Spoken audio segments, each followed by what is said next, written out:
everyone, and welcome to God's Plan, Your Part, a podcast where our goal is to read the entire Bible in a year, seeking to understand God's plan of redemption while discovering daily and practically your part in it. Hey guys, welcome back. It is Ezekiel Day again. We are in chapters 32 to 34, and today is actually a little bit of like a choppy-ish passage because the way that the chapters are broken down, we're getting like the tail end of Pharaoh in Egypt and the punishment that will come to them. But then we end today's reading with chapter 33 and 34, which are super interesting as we are kind of understanding Ezekiel's role a little bit more in this like different, I don't know, he wears like almost a different hat. It's kind of cool the way that it's described as a watchman. And so I often, when I think of watchmen, I don't necessarily think of this like hero, but he's almost like this in-between kind of hero guy that is very much needed, but has an extremely important role, not only to hear the word of the Lord, but also to give it regardless.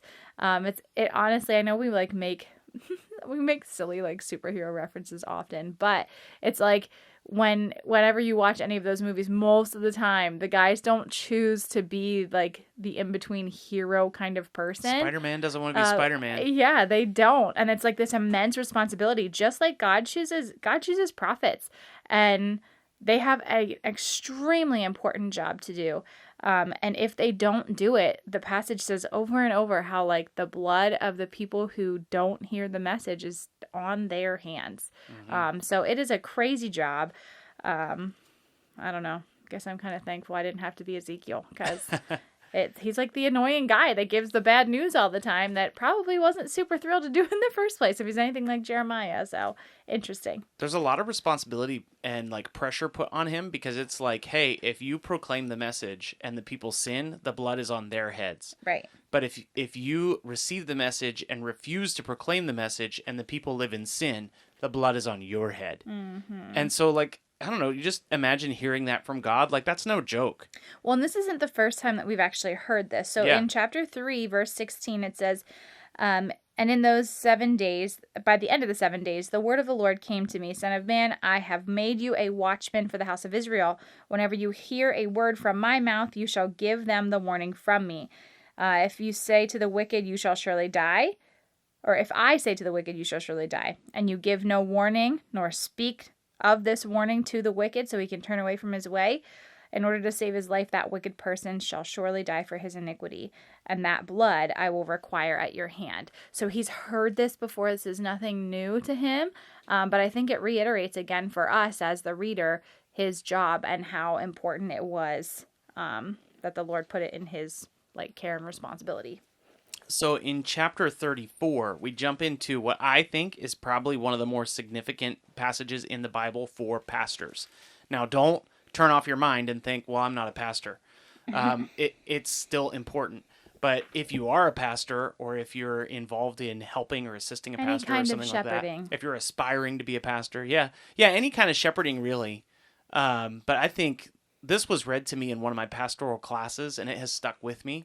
And it's one of those passages that most people don't know or are aware of. Mm-hmm. But Ezekiel 34 is, if you're going to be in any kind of Christian leadership, you need to know Ezekiel 34. And I'm not joking. Like it's a real thing. It's not hyperbole.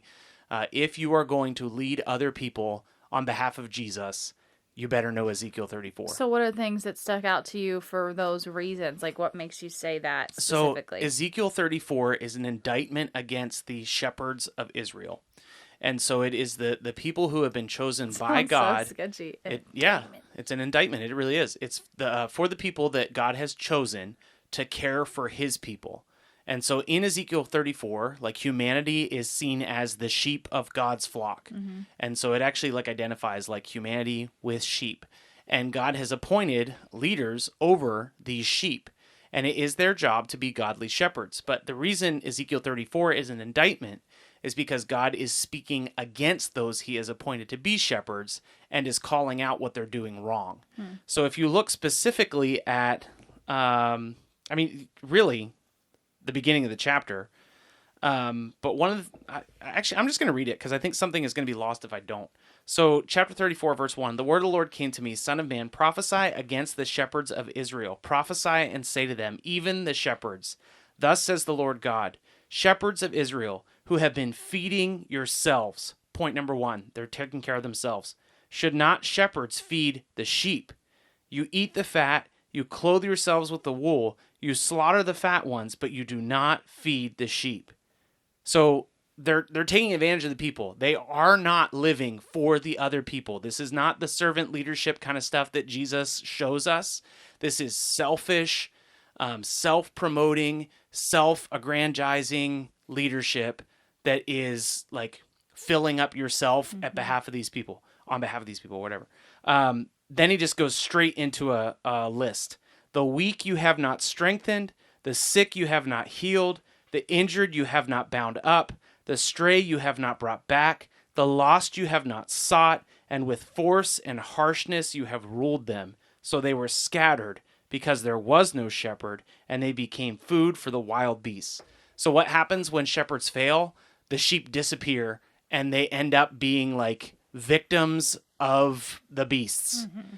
But if you look at what they're guilty of, they're not looking out for people who are weaker. They're not healing people who are sick. They are not trying to, like the injured you have not bound up. They're not trying to like nurse people back. The strayed you haven't brought back. The lost you haven't sought. It is so easy in Christian leadership to be fully and wholeheartedly distracted by everything that does not matter. And when you're in Christian leadership for a long time, I'm saying this because I have been for over 10 years, you can very easily focus on the nuts and bolts that are completely pointless. And every time you start to focus on those things, the people get further and further and further away from you.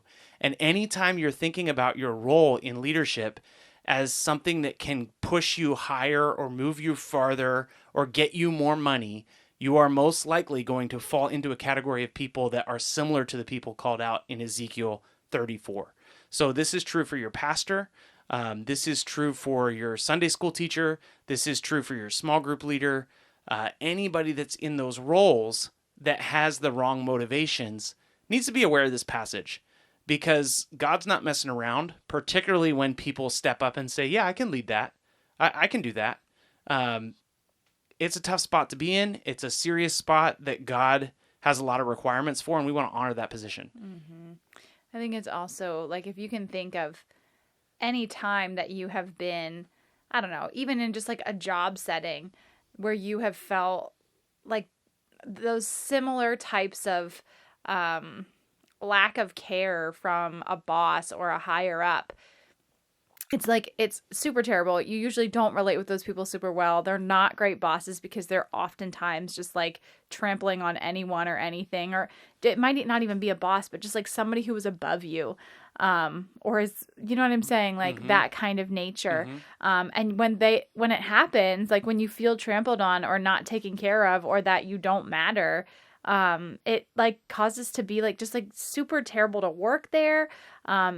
Super terrible to try to relate to that person, because you know that their motives are not good.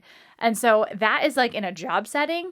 Like imagine God calling people out for his kingdom, and this being that same type of feeling, to the point where you are scattered, you do leave, or you're distracted, or you're like believing false things and falling into terrible stuff. And again, just becoming further and further and further removed from the Lord, because you aren't having like good shepherds around you. Now, that does not excuse you from like being a good sheep as well. I mean, you can't just like blindly walk off, but I would say that bad shepherding is like those first steps into that. So think about the context here. Like we talked about Ezekiel as a watchman. That's chapter 33. We talked about the shepherds as the leaders. That's chapter 34.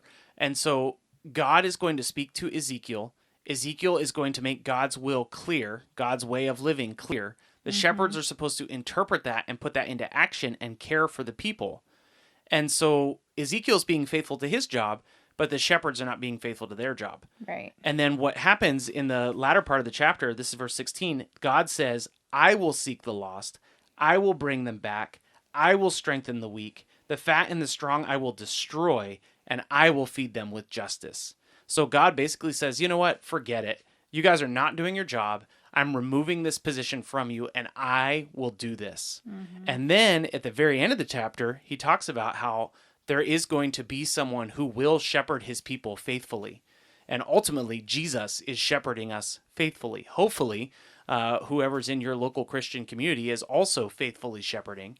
This is just not something we should take lightly.